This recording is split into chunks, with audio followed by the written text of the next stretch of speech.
And Gabriel Elizondo joins us live now from Washington, D.C. Gabe, so we understand that House Speaker Nancy Pelosi has now written a letter to House Democrats about the issue of congressional oversight for military operations. What does it say? Yeah, Nancy Pelosi was furious, quite frankly, that Trump launched this airstrikes that killed Soleimani without informing Congress in advance. On late Sunday evening, she did send a letter. It was about a page and a half long to House Democrats, and it was she announced in the letter that the House will vote next week on a war powers resolution that could limit Trump's ability to pursue any military action against Iran. In this letter, she said that the strike that killed Soleimani was provocative and disproportionate military airstrike. She said that it endangers our service members, diplomats, and others, and risking serious escalation in tensions with Iran. In the letter, she said, as members of Congress, our first responsibility is to keep the American people safe.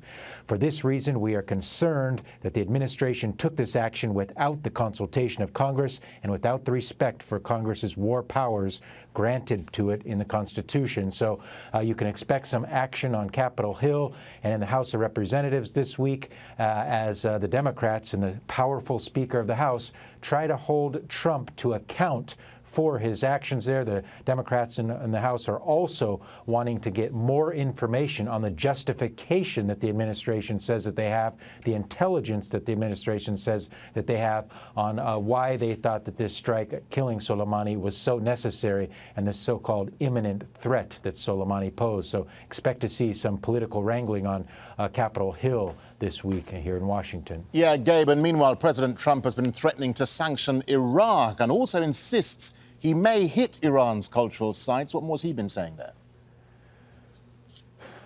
Yeah, Trump did not speak to reporters on camera when he left his Mar-a-Lago resort in Florida coming back to Washington, but he did speak to reporters off camera on Air Force One. And he said that the U.S. has spent trillions of dollars building bases in Iraq, and that if Iraq kicked the U.S. out of that country, that he would expect that Iraq would repay the United States. And he said if they didn't, the U.S. would level sanctions against Iraq that he said would pale in comparison to the current sanctions against Iran. So he's not only ramping up the rhetoric and escalating the situation with Iran, but now also with Iraq as well. Also on the cultural sites, the president told reporters that he would consider striking Iranian cultural sites. This is a little bit of what the president is quoted as saying. He said, they're allowed to kill our people. They're allowed to torture and maim our people. They're allowed to use roadside bombs and blow up our people. And we're not allowed to touch their cultural site? It doesn't work that way. Those are the words from President Trump, raising really the eyebrows of a lot of people, because striking a cultural site is a war crime, according to the 1954 Hague Convention that the U.S. signed on to.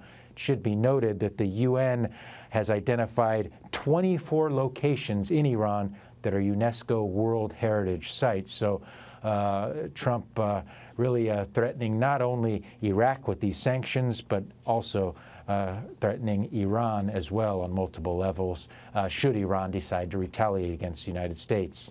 All right, Gabriel Elizondo there in Washington, D.C. Gabe, thank you.